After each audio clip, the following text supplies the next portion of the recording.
ये आज का टॉपिक है, चैप्टर है विकिरण एवं द्रव्य की द्वैत प्रकृति, dual nature of radiation and matter.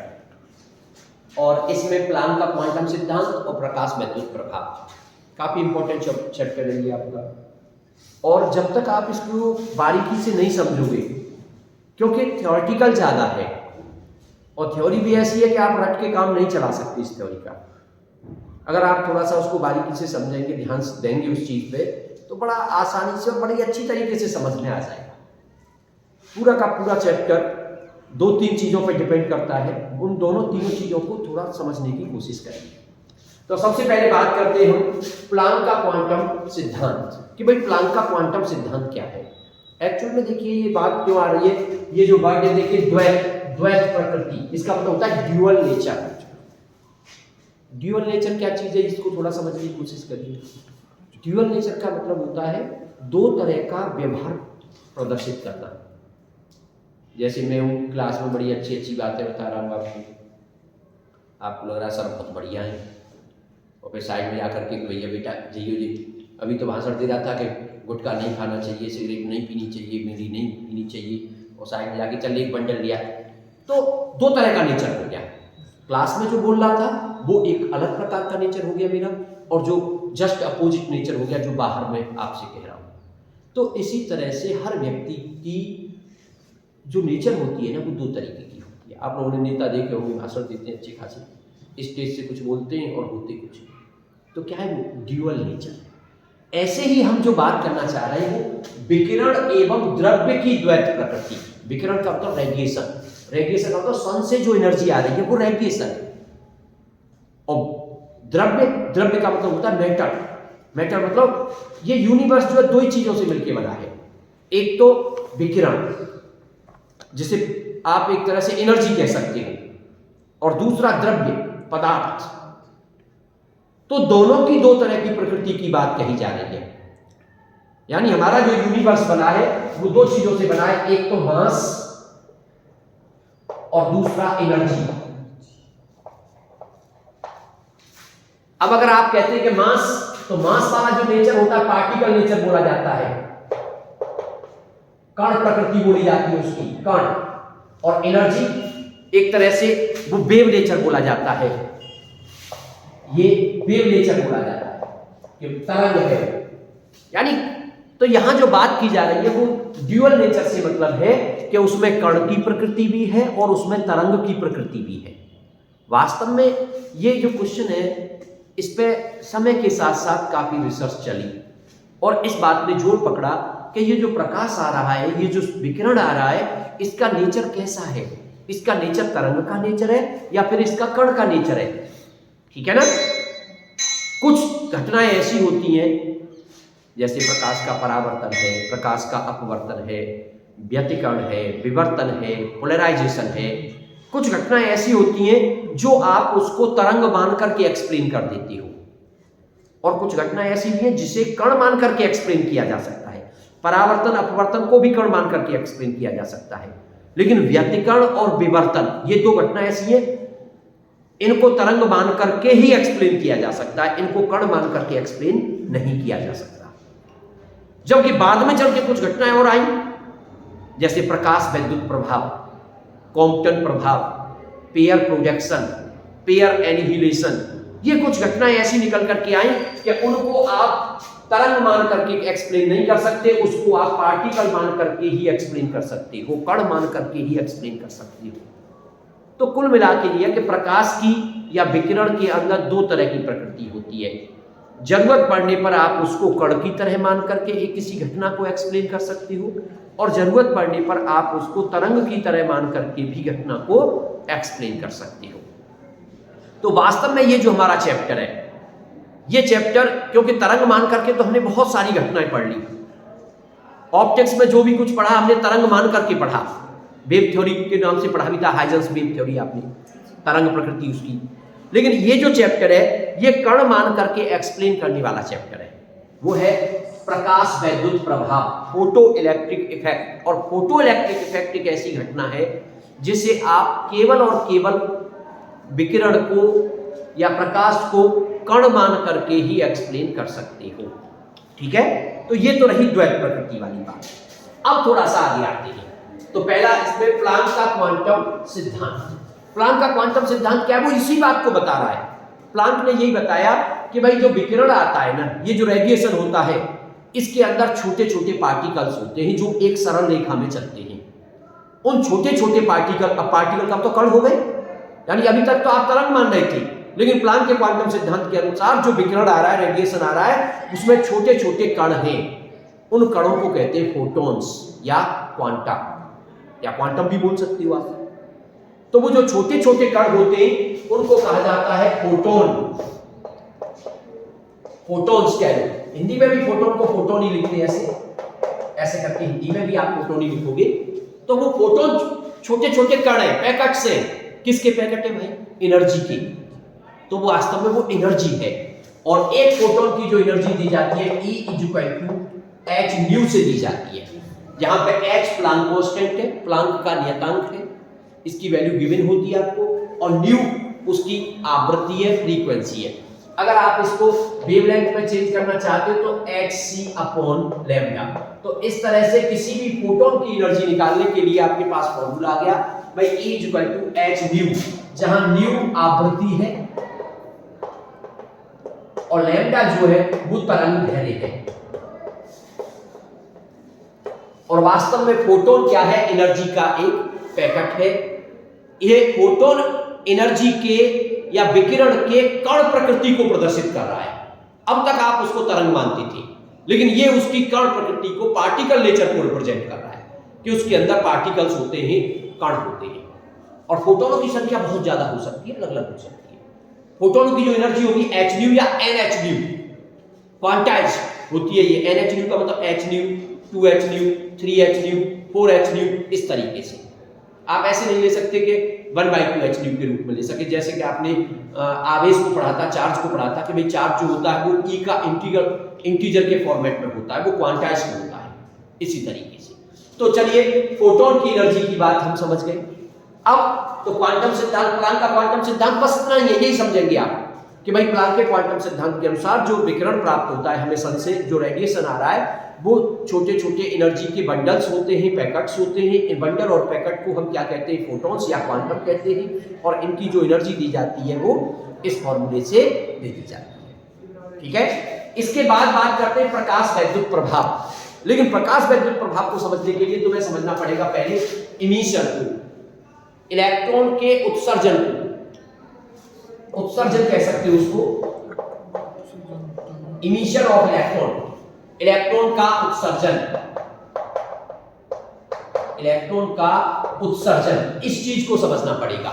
नाम से ही लग रहा है उत्सर्जन, इमिशन ऑफ इलेक्ट्रॉन, यानी किसी भी मेटल सरफेस से, मान लो ये कोई मेटल है, अब आप अच्छी तरह से जानते हो मेटल के अंदर इलेक्ट्रॉनों की कोई कमी नहीं होती है, ये कंडक्टर है और कंडक्टर के अंदर बहुत सारे इलेक्ट्रॉन्स होते हैं। तो किसी भी मेटल सरफेस से आप इलेक्ट्रॉन को बाहर निकालें, यानी इससे इलेक्ट्रॉन बाहर निकले, तो जो इलेक्ट्रॉन बाहर निकल करके अगर आएगा तो उसको कहते हैं इमिशन ऑफ इलेक्ट्रॉन, इलेक्ट्रॉन का उत्सर्जन, ठीक है। अब ये जो इलेक्ट्रॉन बाहर निकल के आते हैं, इसके कई तरीके हैं। सबसे पहला तरीका, जैसे आपने तापायनिक उत्सर्जन कह देते हैं, अंग्रेजी में बोलते हैं थर्मियोनिक इमिशन, और हिंदी में बोलते हैं उसको तापायनिक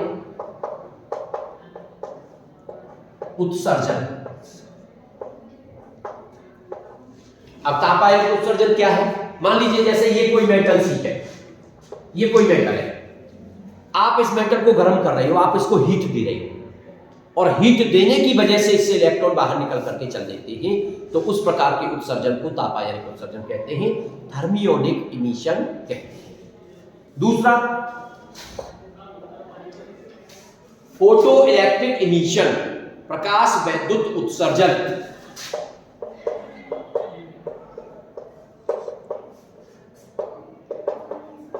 वास्तव में ये जो चैप्टर है वो इसी पर डिपेंड है, प्रकाश वैद्युत उत्सर्जन पर। और ये प्रकाश वैद्युत उत्सर्जन क्या होता है? जब किसी मेटल सरफेस पे, जैसे मान लीजिए ये मेटल है और एक उचित आवृत्ति का प्रकाश इसके ऊपर गिरे। अब प्रकाश गिरने का मतलब हो गया उसके ऊपर फोटॉन्स गिर रहे हैं, क्योंकि अब ये भी आप बता रहे हो प्लांक की क्वांटम थ्योरी के हिसाब से कि जो प्रकाश होता है उसके अंदर छोटे छोटे कण होते हैं, उसके अंदर छोटे छोटे पार्टिकल्स होते हैं। ठीक है। तो अगर किसी मेटल सरफेस पर क्या गिर रहे हैं, फोटॉन्स गिर रहे हैं, फोटॉन्स आ रहे हैं इस पे, और इस पर फोटोन आने की वजह से इससे इलेक्ट्रॉन क्या कर देते हैं, निकलना शुरू कर देते हैं। तो इस तरह से जो इलेक्ट्रॉनों का निकलना होता है उसको कहते हैं प्रकाश वैद्युत उत्सर्जन। इलेक्ट्रॉन का निकलना उत्सर्जन है, लेकिन अगर गर्म करने की वजह से इलेक्ट्रॉन निकल रहा है तो तापायनिक उत्सर्जन, और एक उचित आवृत्ति का प्रकाश उस पर आ रहा है और उसकी वजह से इलेक्ट्रॉन निकल रहा है तो उसको कहते हैं प्रकाश वैद्युत उत्सर्जन। तीसरा, इसको कहते हैं अंग्रेजी में फील्ड इमिशन, क्षेत्र उत्सर्जन।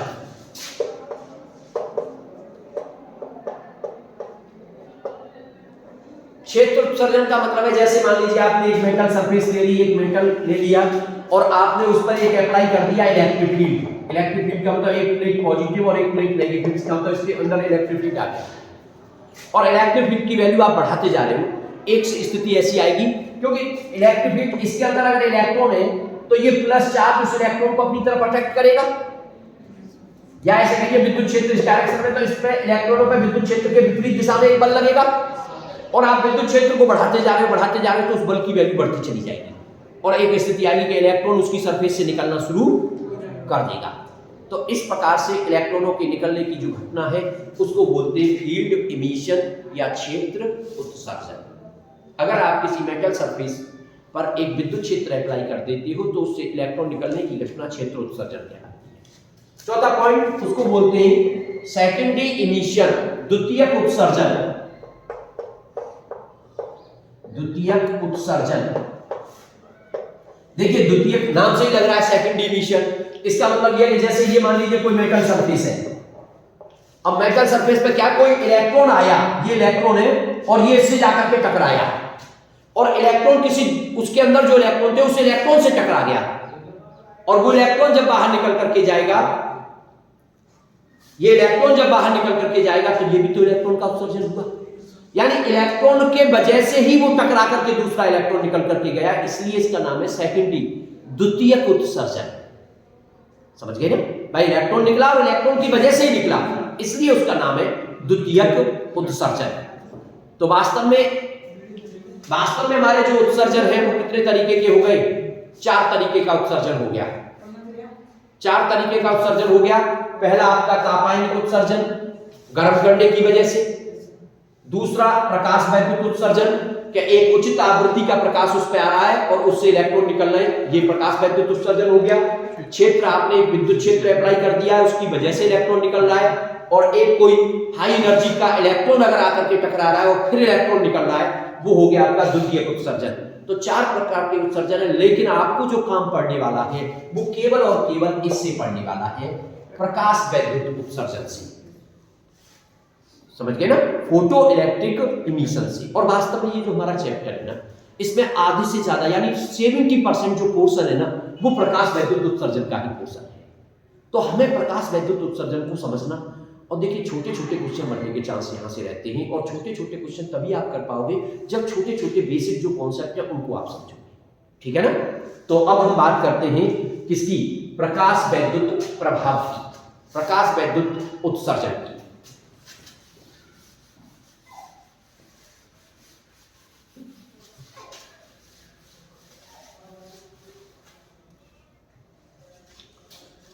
प्रकाश वैद्युत प्रभाव या प्रकाश वैद्युत उत्सर्जन।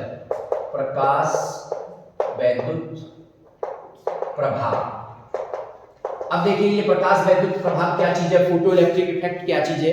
मान लीजिए आपने कोई एक मेटल सरफेस ली है, ये कोई मेटल सरफेस है और इस पे उचित आवृत्ति का, उचित आवृत्ति से मतलब यहां ये होता है, इसको भी क्लियर कर लीजिए।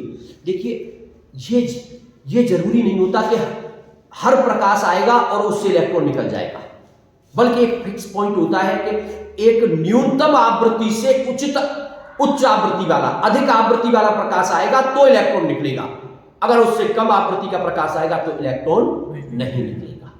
तो अगर इस पर मान लीजिए न्यू आवृत्ति का प्रकाश आ रहा है, और प्रकाश कौन सा, फोटॉन्स है उसके अंदर, तो न्यू आवृत्ति का प्रकाश इसके ऊपर आ रहा है और इससे इलेक्ट्रॉन निकल करके बाहर जा रहा है, तो ये जो घटना होती है इस घटना को कहते हैं प्रकाश वैद्युत प्रभाव। यानी आप कह सकते हो जब किसी धातु की सतह पर एक उचित आवृत्ति का फोटोन या विकिरण भी कह सकते हो आपतित होता है और उससे इलेक्ट्रॉन बाहर निकलते हैं, तो इस घटना को प्रकाश वैद्युत प्रभाव कहते हैं। और इस प्रकार के उत्सर्जन को प्रकाश और निकलने वाले इलेक्ट्रॉनों को प्रकाश इलेक्ट्रॉन। तीन चीजें समझ में आ गई, प्रकाश वैद्युत उत्सर्जन भी समझ गए, प्रकाश वैद्युत प्रभाव भी समझ गए, और निकलने वाले इलेक्ट्रॉनों का नाम भी हो गया हमारा फोटो इलेक्ट्रॉन्स बोलते हैं उनको, ठीक है ना, प्रकाश इलेक्ट्रॉन्स कह सकते हो आप उसको, ठीक है। तो ये तीनों चीजें हमारी समझ में आ गई। और साथ ही साथ एक बात और समझ में आई है कि भाई ये जो आवृत्ति होनी चाहिए एक ये निश्चित आवृत्ति है कि अगर उस निश्चित आवृत्ति से कम आवृत्ति का प्रकाश आएगा तो इलेक्ट्रॉन नहीं निकलेंगे, बल्कि उससे ऊपर का प्रकाश आएगा तो इलेक्ट्रॉन निकलेंगे, ठीक है। अब इस निश्चित आवृत्ति को लेकर के ही अब ऐसा होता क्यों है, इस बात को भी समझना है तुम्हें भाई ऐसा क्यों कि निश्चित आवृत्ति की ही बात की जा रही है। वास्तव में निश्चित आवृत्ति का मतलब क्या है कि ये जो फोटोन आ रहे हैं उसकी ऊर्जा है E = h न्यू। देखिए कोई भी इलेक्ट्रॉन है, वो इलेक्ट्रॉन उस सरफेस के साथ में बंधा हुआ है। मान लीजिए ये कोई मेटल सरफेस है, तो इसके अंदर जो इलेक्ट्रॉन है वो इलेक्ट्रॉन यहां बंधे हुए हैं, और कोई चीज बंधी हुई होती है तो उसको छुड़ाने के लिए तुम्हें वर्क करना पड़ता है। अभी मैं तुमसे कह दूं कि भाई तुम आपस में हाथ पकड़ लो, तुम इसका हाथ पकड़ लो, तो एक बच्चा दूसरे बच्चे के हाथ को टाइट पकड़ लेगा। अब हम कहीं छुटाओ तीसरे लड़के से, तो उसको उसे अलग करने के लिए एक वर्क करना पड़ेगा, समझ गए ना, और वर्क भी उससे ज्यादा करना पड़ेगा जो उसने पकड़ रखा है। तो वही तो है, इलेक्ट्रॉन यहां पर बंधा हुआ है, इलेक्ट्रॉन यहां पे बंधा हुआ है, और इस इलेक्ट्रॉन को यहां से छुड़ाना है, तो छुड़ाने के लिए वर्क करना पड़ेगा। उस वर्क को कहते हैं कार्यफलन। तो यहां आप 2-3 शब्द समझोगे जो कि इंपॉर्टेंट है, अक्सर एक नंबर 2 नंबर में उनकी परिभाषा याद आती है। तो अब एक शब्द आएगा यहां पर कार्यफलन, अंग्रेजी में कहते हैं वर्क फंक्शन। कार्यफलन का मतलब क्या हो गया, कार्यफलन यानी वह न्यूनतम ऊर्जा जो किसी मेटल सरफेस से इलेक्ट्रॉन बाहर निकालने के लिए आवश्यक होती है उसको कार्यफलन कहते हैं। सिंपल सी बात है, किसी मेटल सरफेस से इलेक्ट्रॉन बाहर निकालने के लिए आवश्यक न्यूनतम ऊर्जा को कार्यफलन कहते हैं। और वो कितनी होगी, जितने से वो बंधा हुआ था उतनी होगी। अब एक बात बताइए, जैसे मान लो आप मार्केट गए और मार्केट से तुम्हें कोई सामान खरीदना है और सामान आ रहा है 100 रुपये का, और तुम 90 रुपये लेके जाओ तो मिलेगा, नहीं मिलेगा। इसका मतलब कार्यफलन, कोई इलेक्ट्रॉन यहां बंधा हुआ था, हालांकि ये एनर्जी इलेक्ट्रॉन वोल्ट में होती है, लेकिन मैं नॉर्मल वैसे ही कह रहा हूं कि कोई इलेक्ट्रॉन यहां बंधा हुआ है 10 जूल एनर्जी के साथ में बंधा हुआ है। अब आने वाले फोटोन की एनर्जी हो 8 जूल।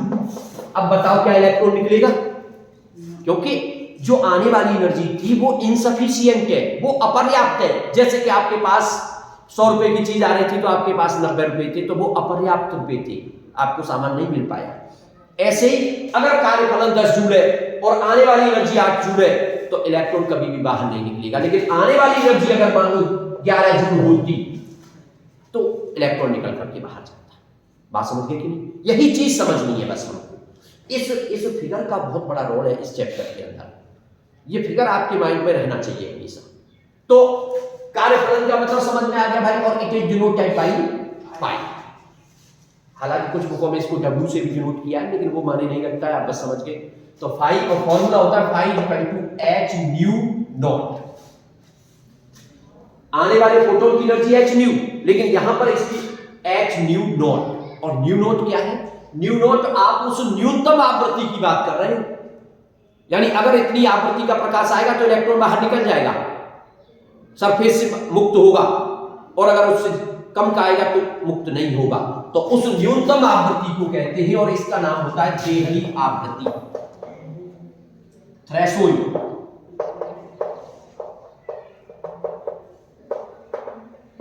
थ्रेशोल्ड फ्रीक्वेंसी, देहली आवृत्ति। परिभाषा क्या हुई? वह न्यूनतम आवृत्ति जिसका कोई फोटोन या विकिरण अगर किसी मेटल सरफेस पर आपतित होता है तो उससे इलेक्ट्रॉन निकल जाता है। तो उस न्यूनतम आवृत्ति को कहते हैं देहली आवृत्ति। ठीक है, साथ ही साथ एक और चीज समझो, क्योंकि जब बात आवृत्ति की आती है तो फिर आप इसका फॉर्मूला hc/λ0 भी लिख सकते थे। सही है ना? आप यहां इसको चेंज कर सकते हो c/λ0 में। अब इसको जो बोलते हैं, इसको बोलते हैं देहली तरंग है।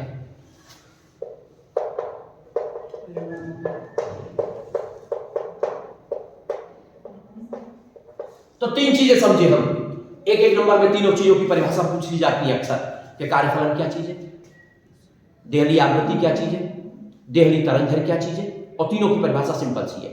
कार्यफलन वह न्यूनतम ऊर्जा जो किसी मेटल सरफेस से इलेक्ट्रॉन बाहर निकालने के लिए आवश्यक हो, ऐसे कहेंगे।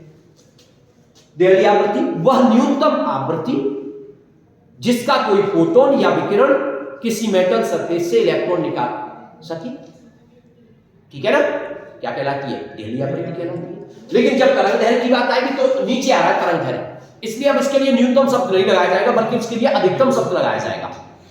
तो वह अधिकतम तरंगदैर्घ्य, ठीक है ना, जिसके प्रकाश से कोई इलेक्ट्रॉन मेटल सरफेस से क्या हो जाए, बाहर निकल जाए, वो क्या है, देहली तरंगदैर्घ्य। तो तीनों की परिभाषा समझ में आ गई भाई, और फॉर्मूला भी आपके दिमाग में आ गया। और साथ ही साथ जो मेन बात आपकी समझ में आई है वो क्या है कि अगर अब यहां दोबारा से मैं इस फिगर को बना रहा हूं, इसका मतलब ये हुआ आने वाला जो प्रकाश था उसकी एनर्जी थी h न्यू, और अगर उसकी फ्रीक्वेंसी की बात करूं तो फ्रीक्वेंसी थी न्यू, और यहां पे खर्च हो गया उसका फाई के बराबर कार्यफलन। इलेक्ट्रॉन को बाहर निकालने में जो एनर्जी खर्च हुई वो खर्च हो गई यहां पे, और बाकी इलेक्ट्रॉन निकल करके चल दिया, ये इलेक्ट्रॉन है, ये आगे चला तो ये जा रहा है, चल रहा है, इसका मतलब उसके अंदर गति है, और गति का मतलब उसके अंदर गतिज ऊर्जा है। तो वास्तव में उसके अंदर गतिज ऊर्जा हुई काइनेटिक एनर्जी। तो ये जो एनर्जी आई थी, मान लो हमारे पास 100 रुपए थे, तो हमें इस छोटी सी चीज को समझना होगा कि भाई h न्यू एनर्जी आ रही थी और उसका कुछ पोर्शन तो खर्च हो गया यहां पर, उसे इलेक्ट्रॉन को बाहर निकालने में, वो कितना था, कार्यफलन के बराबर, और बाकी उसको मिल गया काइनेटिक एनर्जी के फॉर्मेट में। इसका मतलब ये जो h न्यू है वो बराबर हो गया फाई प्लस काइनेटिक एनर्जी। तो ये बहुत इंपॉर्टेंट फॉर्मूला आपके पास आ गया इस चैप्टर का, और आगे चल के जब आप पढ़ोगे तो वास्तव में कभी कभी बहुत आता है ये क्वेश्चन भी कि आंशिक इक्वेशन के लिए फॉर्मूला ड्राइव करिए, और वो कोई डेरिवेशन नहीं है, बस वो इस लाइन को लिख देना ही डेरिवेशन है। बस वो मैं एक तरीका बताऊंगा आपको लिखना कैसे है, थोड़ी सी थ्योरी कैसे लिखी जाएगी और फिर क्या करोगे, बस वो है, और है ये।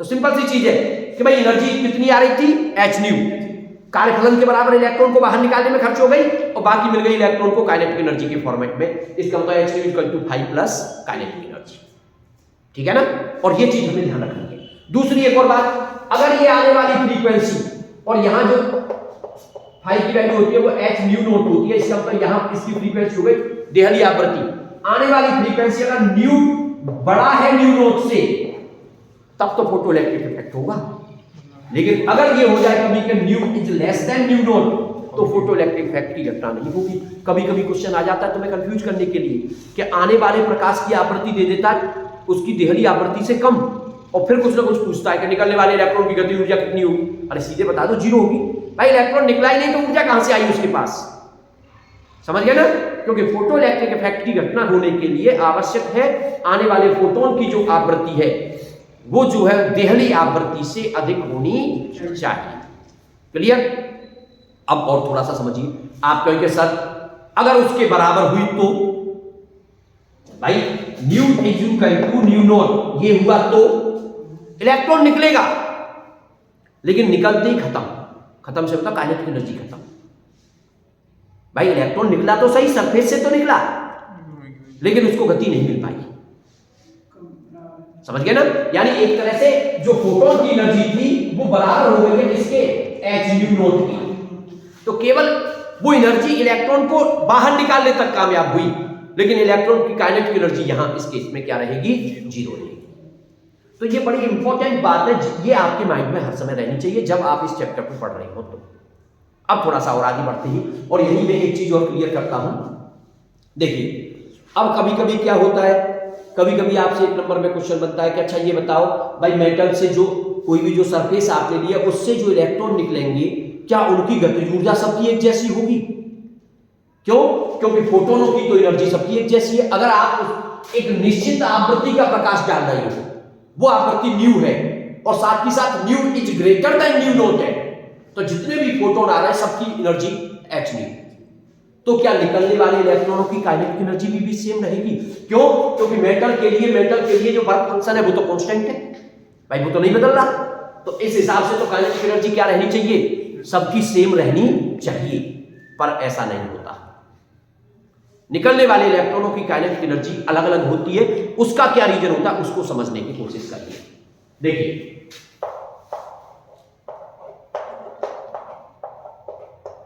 ये मान लो कोई मेटल का ब्लॉक है, अब इसके ऊपर फोटॉन्स आए, hν आवृत्ति के फोटोन आए।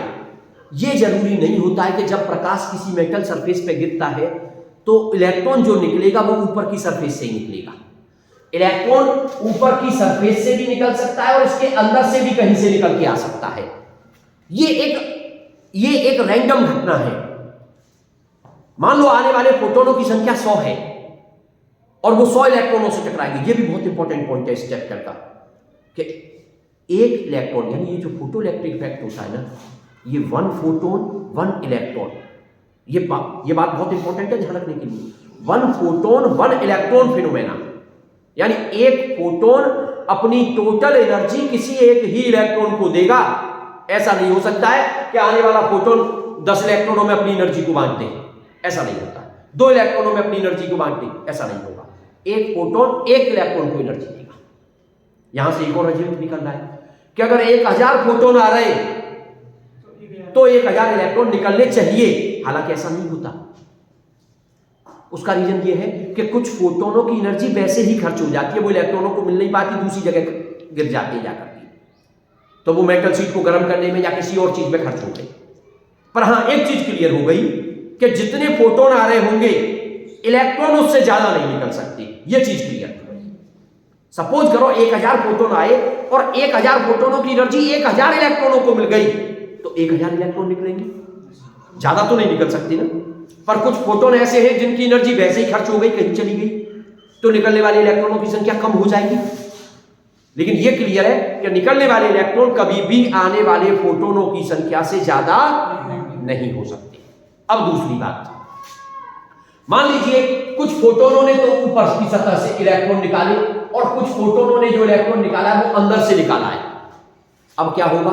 जो ऊपर से इलेक्ट्रॉन निकला वो तो तुरंत चल दिया बाहर की तरफ, लेकिन अंदर से जो इलेक्ट्रॉन निकल के आ रहा है अभी नीचे से और यहां तक आएगा पहले, तो उसकी कुछ एनर्जी तो अंदर से बाहर तक आने में ही खर्च हो जाएगी। समझ रहे हो ना बात को? इसका मतलब अब उसकी काइनेटिक एनर्जी अब कितनी हो जाएगी? कुछ कम हो गई कि नहीं हो गई? इसलिए सभी इलेक्ट्रॉनों की काइनेटिक एनर्जी सेम। जो इलेक्ट्रॉन ऊपर की सरफेस से निकलेगा उसकी काइनेटिक एनर्जी सबसे ज्यादा होगी और जो अंदर से आएगा उसकी काइनेटिक एनर्जी कंपैरेटिवली कम होगी। अब बात समझ में आ गई कि नहीं? तो ये जो छोटी छोटी बातें हैं इनको तुम्हें कॉन्सेप्ट के रूप में माइंड में रखना है। और है कुछ नहीं, जो क्वेश्चन बनते हैं एक नंबर के वो ऐसे ही बनेंगे और आप बड़ी आसानी से जवाब दे दोगे उसका। चलिए खैर, अब आगे बढ़ते हैं थोड़ा सा। तो प्रकाश वैद्युत प्रभाव समझ में आ गया और प्रकाश वैद्युत प्रभाव में आने वाले जो 3-4 शब्द है वो भी हमारी समझ में आ गए। और साथ ही साथ ये फिगर बहुत इंपॉर्टेंट फिगर है कि आने वाली एनर्जी hν यहां वर्क फंक्शन के बराबर हुई और बाकी मिल गई काइनेटिक एनर्जी के फॉर्मेट में। सही है? और वास्तव में ये काइनेटिक एनर्जी कैसी है? ये मैक्सिमम काइनेटिक एनर्जी है। क्यों? क्योंकि ये मैक्सिमम इलेक्ट्रॉन के लिए ही फॉर्मूला है। आप ये पता नहीं लगा सकते कि अंदर से आने वाले इलेक्ट्रॉन ने यहां तक आने में कितनी खर्च कर दी। अब वो तो हम नहीं पता लगा सकते ना, हम तो केवल मैक्सिमम वाले के लिए तो फॉर्मूला लिख सकते हैं कि सरफेस पे आया और इतनी तो खर्च हो गई वर्क फंक्शन के बराबर और बाकी मिल गई काइनेटिक एनर्जी के फॉर्मेट में। हम ये नहीं पता लगा सकते कि अंदर से निकल के आएगा तो अंदर से बाहर तक आने में कितनी और लॉस कर देगा। इसलिए इस फॉर्मूले में हम काइनेटिक एनर्जी को हमेशा कैसे लिखेंगे? Maximum kinetic energy. और मैक्सिमम वर्ड यहां लिखते हुए तुरंत तुम्हारे माइंड में आ जाएगा कि ये इलेक्ट्रॉन डेफिनेटली कहां से निकल के आया है? सतह से निकल करके आया है। सही है? तो ये फॉर्मूला क्लियर। साथ ही साथ इस फॉर्मूले को थोड़ा सा चेंज भी करना चाहो तो आप ऐसे भी देखिए, वो खैर मैं आइंस्टीन इक्वेशन में सिखा दूंगा, लेकिन फिर भी यहां भी जरूरत पड़ जाए तो देखिए hν इक्वल टू 5 की जगह hν0 प्लस k मैक्सिमम। अब मान लो अभी तुमसे कोई न्यूमेरिकल आ जाएगा काइनेटिक एनर्जी निकालो साहब, तो काइनेटिक एनर्जी का फॉर्मूला क्या हो गया? k maximum equal to hν minus hν0, और चाहो तो h को कॉमन ले लो और ν माइनस ν0। और भी आगे बढ़ जाओ, वेवलेंथ के टर्म की बात करना चाह रहे हो तो h C upon lambda minus C upon lambda naught, और C कॉमन आ गया तो 1 upon lambda minus 1 upon lambda naught. तो फॉर्मूला एक नहीं है, वो तो फॉर्मेट बदलता चला जाएगा। बेसिक बात जो है वो ध्यान रखने की है बस, ठीक है। तो एक तो बेटा हम इस चीज को समझे। दूसरा, अब थोड़ा सा और आगे बढ़ते हैं। 2 वर्ड और आपको ध्यान रखने इस चैप्टर में, और वो 2 वर्ड कौन से हैं? ये 2 वर्ड हैं, एक तो है आवृत्ति और दूसरा है तीव्रता। इन दोनों का मतलब समझना है आपको। वास्तव में देखिए, ये जो तीव्रता थी ना, अगर आप इंटेंसिटी की बात वेव थ्योरी में करते थे तो वो अलग चीज थी। वेव थ्योरी में हम ये कहते थे किसी भी तरंग की जो तीव्रता होती है उसके आयाम के वर्ग के अनुपाती होती है, और आपने पढ़ा भी था, इंटरफियरेंस से पढ़ा था, व्यतिक्रम से पढ़ा था, तो आपने यही किया था कि तीव्रता I इज प्रोपोर्शनल A² या R² और I इक्वल टू KR²। ये फॉर्मूला आपने पढ़ा था वहां पर, लेकिन अकॉर्डिंग टू वेव थ्योरी था वो। और अब हम यहाँ वेव थ्योरी की बात नहीं कर रहे हैं, हम बात कर रहे हैं अकॉर्डिंग टू प्लांक क्वांटम सिद्धांत। अब हम प्लांक की क्वांटम थ्योरी की बात कर रहे हैं, और प्लांक के क्वांटम थ्योरी के हिसाब से जो तीव्रता होती है ना, ये क्या होती है? ये होते हैं number of photons per second. 1 second में कितने फोटोन आ रहे हैं, वो तीव्रता है प्रकाश की। तो तीव्रता वाली बात जब भी आई आप समझ जाएंगे, ये है फोटोनों की संख्या, फोटोनों की संख्या। तो तीव्रता का मतलब तुरंत आपके माइंड में आ जाएगा कि तीव्रता का मतलब क्या है, फोटोन की संख्या। और आवृत्ति तो आप जानते हो, 1 सेकंड में जो कंपन होते हैं उसको आवृत्ति कहते हैं, और उसको यहां पे हम न्यू से निरूपित कर रहे हैं। और फोटोन की संख्या, अब आप समझ गए कि फोटोन की संख्या को ही हम तीव्रता कहेंगे। 1 सेकंड में कितने फोटॉन्स आ रहे हैं, ठीक है। आप यहां से क्या चीज समझोगे, यहां से आप समझोगे, जैसे मैं ये कहूं कि आवृत्ति बढ़ा दो तो आप कहोगे फोटोनों की संख्या बढ़ गई। अब मैं कहूं आवृत्ति बढ़ा दो तो आप कहोगे फोटोनों की संख्या बढ़ गई। और फोटोन की संख्या बढ़ जाएगी तो निकलने वाले इलेक्ट्रॉनों की संख्या भी बढ़ जाएगी, समझ गए ना। और फोटोनों की संख्या कम कर दो, यानी तीव्रता को कम कर दो, तो फोटोन की संख्या कम हो गई तो निकलने वाले इलेक्ट्रॉनों की संख्या भी कम हो गई। तो अब आपको कभी भी जरूरत पड़ जाए कि इलेक्ट्रॉन ज्यादा निकालने हैं तो क्या बढ़ानी है, तीव्रता। कम निकालने तो क्या घटाना है, आवृत्ति से कोई लेना देना नहीं है। आवृत्ति से अगर लेना देना है तो किसका है, यहां से देखिए आवृत्ति इस फॉर्मूले में ये है। अगर आप इसको बढ़ा रहे हो, ये फिक्स है भाई, फिक्स है उस मेटल के लिए। मान लो आपने सीजियम ले लिया, सीजियम का जो वर्क फंक्शन होता है सबसे कम होता है, ठीक है। इसका मतलब उससे आसानी से इलेक्ट्रॉन बाहर निकल करके आ जाते हैं, इसका मतलब वो तो फिक्स हो गया। अब अगर आप इसको बढ़ाओगे तो क्या चीज बढ़ेगी, काइनेटिक एनर्जी बढ़ेगी। भाई आप जेब में 100 रुपए लेके जा रहे हो, सामान 50 का आ रहा है, 50 रुपए जेब में बच के लौट के आएंगे, यानी वो काइनेटिक एनर्जी होगी एक तरह से। और 150 लेके जा रहे हैं तो 100 बच के आ रहे हैं।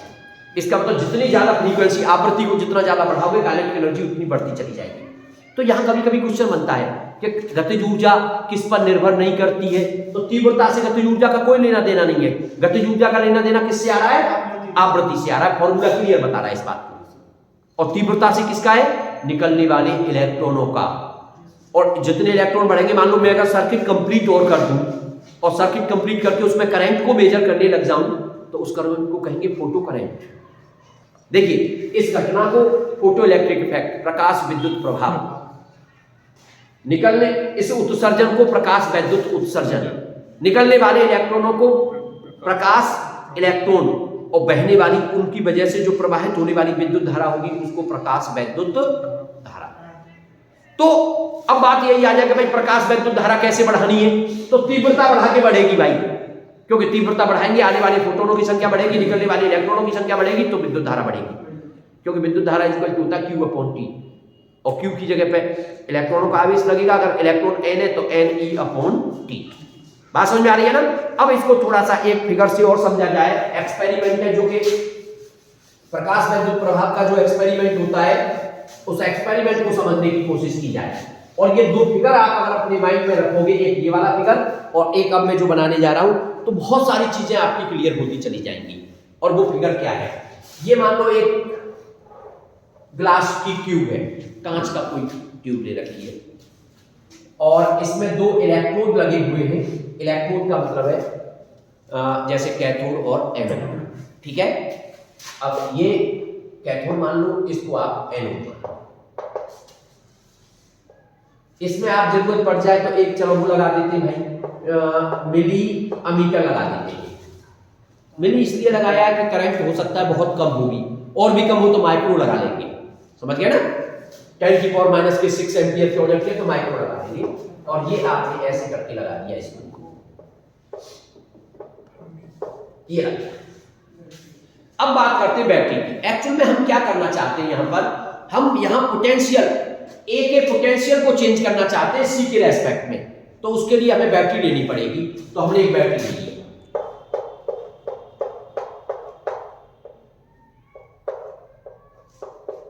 की लगा दो।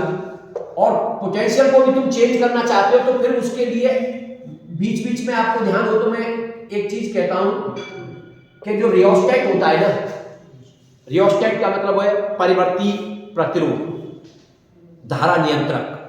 नाम से तो धारा नियंत्रक है, धारा नियंत्रक मतलब वो धारा को कंट्रोल करता है, लेकिन उसका यूज दो तरीके से किया जाता है। एक तो धारा को कंट्रोल करने के लिए, और दूसरा कहते हैं विभव विभाजक के लिए। दूसरा, एक तो धारा को कंट्रोल करने के लिए, धारा को नियंत्रित करने के लिए। दूसरा विभव विभाजक। विभव विभाजक का मतलब होता है पोटेंशियल डिवाइडर। अब हमें जरूरत पड़ेगी कि हम इतना पोटेंशियल लेना चाहते हैं तो उसको पोटेंशियल को 0 से शुरू करके बढ़ाते चले जाएंगे, उसको कहते हैं विभव विभाजक। तो इसके लिए क्या करते हैं, बैटरी के पैरेलल में उसको लगा देते हैं एक वेरिएबल रेजिस्टेंस। अब आपने क्या किया, आपने मान लीजिए कोई भी जैसे कहीं से भी जोड़ दो आप, ये ले लिया एक पॉइंट ये ले लिया, या ऐसे दिखा दो, चलो एक पॉइंट यहां ले लिया, एक पॉइंट यहां ले लिया, और इससे आपने ला करके इसको यहां जोड़ दिया इस जगह पे।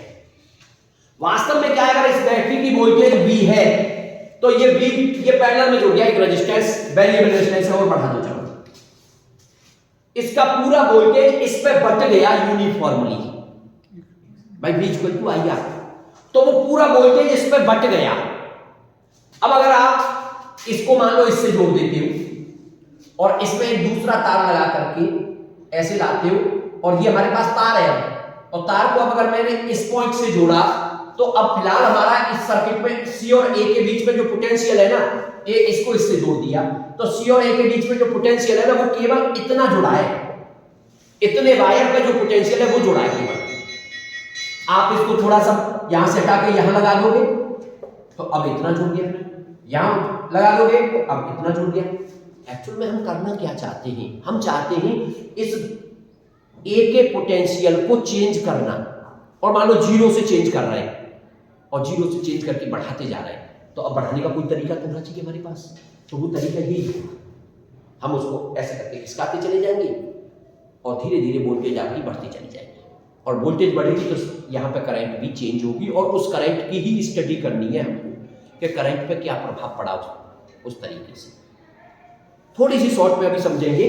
देखिए यहां पे आपने क्या लगा दिया, एक विंडो लगा दी, इसमें ये विंडो लगी हुई है और इससे प्रकाश आ रहा है, इस पे कैथोड पे ये प्रकाश आ रहा है, यानी फोटॉन्स आ रहे हैं, hν प्रकाश आ रहा है, इस पे लाइट आ गई, और वो भी मान लो मोनोक्रोमेटिक लाइट है। मोनोक्रोमेटिक का मतलब होता है एक ही तरंगदैर्घ्य की या एक ही आवृत्ति की लाइट है, और वो आवृत्ति है आपकी न्यू, और ये न्यू जो है उसकी थ्रेशोल्ड फ्रीक्वेंसी से ज्यादा है, तो इससे क्या निकलना शुरू हो जाएंगे, इलेक्ट्रॉन निकलना शुरू हो जाएंगे।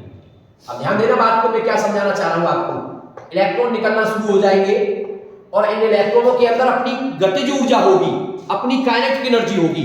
फिलहाल आपने स्विच को ऑफ कर रखा है, अभी इस ए को कोई पोटेंशियल नहीं दे रखा आपने, क्या होगा सर, इससे निकलने वाले कुछ इलेक्ट्रॉन, क्योंकि इन इलेक्ट्रॉनों के अंदर क्या है, काइनेटिक एनर्जी, तो कुछ इलेक्ट्रॉन ए तक पहुंचेंगे और कुछ इलेक्ट्रॉन ए तक नहीं पहुंचेंगे। क्यों नहीं पहुंचेंगे, क्योंकि कुछ की काइनेटिक एनर्जी ज्यादा है, कुछ की काइनेटिक एनर्जी कम है। क्यों है कम, क्योंकि कुछ इसके अंदर से निकल करके आ रहे हैं और कुछ उसके बाहर से निकल करके आ रहे हैं। ठीक है, तो अब जैसे इलेक्ट्रॉन यहां पहुंचेंगे सर्किट में धारा बहने लग जाएगी, लेकिन आपने क्या किया, अब आपने ए के पोटेंशियल को बढ़ाना शुरू किया, और ए का पोटेंशियल भी कैसा बढ़ा रहे हो, पॉजिटिव पोटेंशियल बढ़ा रहे हो आप। मान लो इसको प्लस में रख रहे हो आप और पॉजिटिव पोटेंशियल बढ़ाना शुरू कर देते हो। अब पॉजिटिव पोटेंशियल जब बढ़ेगा तो ये इलेक्ट्रॉनों को अपनी ओर खींचेगा। भाई इलेक्ट्रॉनों को अपनी ओर खींचेगा ये, इसका मतलब ये हुआ अब आने वाले इलेक्ट्रॉनों की संख्या बढ़ने लग जाएगी। भाई पहले कुछ इलेक्ट्रॉन जो रास्ते में दम तोड़ रही थी, ऐसे मान लो जो रास्ते में ही दम तोड़ रहे थे, अब उनको भी खींचने वाला मिल गया। होता है ना, कभी कभी लंबी दौड़ हो रही है, मान लो एक साथी तुम्हारा वो आगे नहीं दौड़ पा रहा है तो दो जने पकड़ के हाथ और उसको खींचे चले जा रहे हैं, तो अब उसे खींचने का काम इलेक्ट्रॉन तो नहीं कर रहे, लेकिन ये प्लेट कर रही है। प्लेट को तुमने पॉजिटिव चार्ज दे दिया। मान लो पहले 10 इलेक्ट्रॉन पहुंच रहे थे, लेकिन इसके पॉजिटिव चार्ज को तुम बढ़ाना शुरू करोगे, पॉजिटिव पोटेंशियल को बढ़ाना शुरू करोगे, तो वो और इलेक्ट्रॉन इस पे आने लग जाएंगे, यानी इलेक्ट्रॉनों की संख्या बढ़ने लग जाएगी। और इलेक्ट्रॉनों की संख्या बढ़ने का मतलब होता है फोटो करंट का बढ़ना।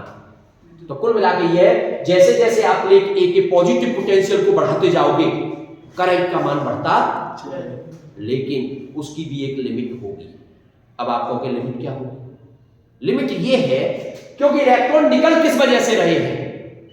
इन फोटोनों के आने की वजह से, और फोटोन की इंटेंसिटी है मान लो आई। इंटेंसिटी किसको कहते हो? अभी अभी मैंने बताया था तीव्रता शब्द, और तीव्रता का मतलब होता है फोटोनों की संख्या। मान लो आई का मान है 100, यानी 1 सेकंड में 100 फोटोन गिर रहे हैं, और हमने यही मान लिया चलो 100 गिर रहे हैं तो 100 इलेक्ट्रॉन निकल रहे हैं, कि एक सेकंड में 100 फोटोन गिरे और 100 इलेक्ट्रॉन निकले, और 1 सेकंड में यहां भी 100 इलेक्ट्रॉन पहुंचने लग गए। अब तुम कहोगे अब हम और पोटेंशियल बढ़ा रहे हैं। जब 100 इलेक्ट्रॉन यहां से निकलेंगे 1 सेकंड में और 100 वहां भी पहुंचेंगे, अब तुम भी बढ़ा दोगे तो क्या पहुंचने वाले इलेक्ट्रॉनों की संख्या बढ़ेगी? भाई वो तो मैक्सिमम हो गया ना, जितने वहां से निकल रहे थे उतने वहां पहुंच रहे 1 सेकंड में। अब उससे ज्यादा क्या हो सकता है? तो सैचुरेशन आ गया ना, यानी अब उससे ज्यादा इलेक्ट्रॉन तो नहीं पहुंच सकते ना। आप कहते हम तो और पहुंचाना चाहते हो, तो फिर एक ही तरीका बचा है, आई बढ़ा दो। एक ही तरीका बचा है, आई बढ़ा दो। आई को बढ़ा करके 200 कर दो, तीव्रता बढ़ा दो, निकलने वाले इलेक्ट्रॉनों की संख्या बढ़ जाएगी। अब वहां पहुंचने वाले इलेक्ट्रॉनों की संख्या बढ़ने लगेगी।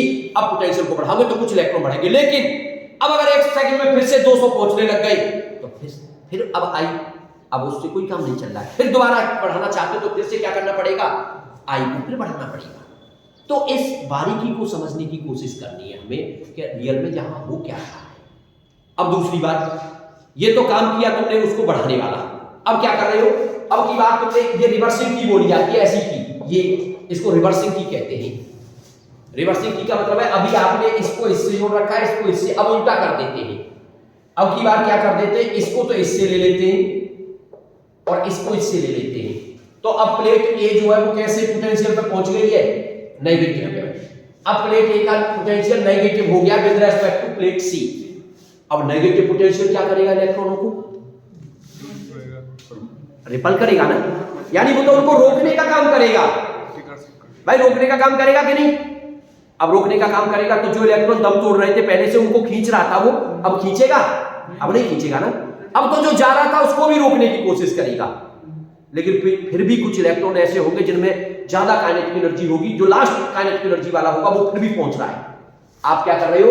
इसके नेगेटिव पोटेंशियल को आपने बढ़ाना शुरू किया, नेगेटिव पोटेंशियल को बढ़ाना शुरू किया। एक स्थिति ऐसी आएगी, सबसे लास्ट में कौन रुकेगा? जिसकी काइनेटिक एनर्जी सबसे ज्यादा होगी। इसका मतलब लास्ट में उस इलेक्ट्रॉन को भी रोक दिया जाएगा जिसकी काइनेटिक एनर्जी क्या रही होगी? मैक्सिमम रही होगी।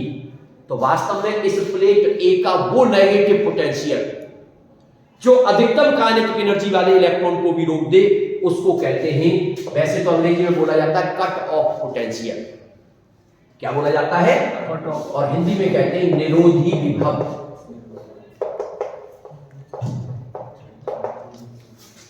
स्तब्ध विभव, निरोधी विभव, यानी निरोधी विभव की परिभाषा अक्सर पूछ ली जाती है। सिंपल सी परिभाषा होती है, प्लेट ए का वह ऋणात्मक विभव जो अधिकतम गतिज ऊर्जा वाले इलेक्ट्रॉन को भी रोक देता है, निरोधी विभव कहलाता है, कट ऑफ पोटेंशियल कहलाता है। बताइए बात समझ में आ गई? और इस समय अब आपके परिपथ में विद्युत धारा क्या हो जाएगी? जीरो हो जाएगी, क्योंकि सारे के सारे इलेक्ट्रॉन क्या कर दिए गए हैं? रोक दिए गए हैं, प्रतिकर्षित कर दिए गए हैं। बात समझ में आ गई कि नहीं? तो ये दो फिगर है, एक ये फिगर एक ये फिगर, इन दोनों फिगरों को समझ करके इस चैप्टर में आगे बढ़ेंगे तो बड़ा आसान हो जाएगा इस चैप्टर को समझना। अब जैसे अभी तुमसे कहने लग जाए कि अच्छा ये बताइए भाई, विद्युत तीव्रता का और विद्युत धारा का क्या संबंध है? ग्राफ खींचने लग जाए, किस किस के बीच में? प्रकाश विद्युत धारा, ये तो विद्युत धारा है, इसलिए मैं विद्युत धारा को आई नहीं लिखूंगा इस चैप्टर में।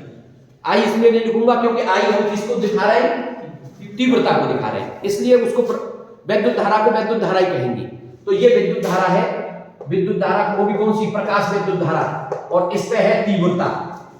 तो आप देख रहे हो जैसे जैसे तीव्रता बढ़ाते जा रहा है विद्युत धारा क्या होती चली जाएगी? बढ़ती चली जाएगी। क्यों? क्योंकि इलेक्ट्रॉनों की संख्या बढ़ेगी भाई, फोटोन बढ़ेंगे, निकलने वाले इलेक्ट्रॉन बढ़ेंगे, इसलिए इनके बीच में ग्राफ जो आएगा वो एक स्ट्रेट लाइन के रूप में ग्राफ आ जाएगा। अभी हम अगले वीडियो में बात करेंगे, ग्राफ की ही बात की जाएगी, लेकिन इतनी चीज थोड़ी सी आप अपने माइंड में रखना, उसको समझने की कोशिश करना।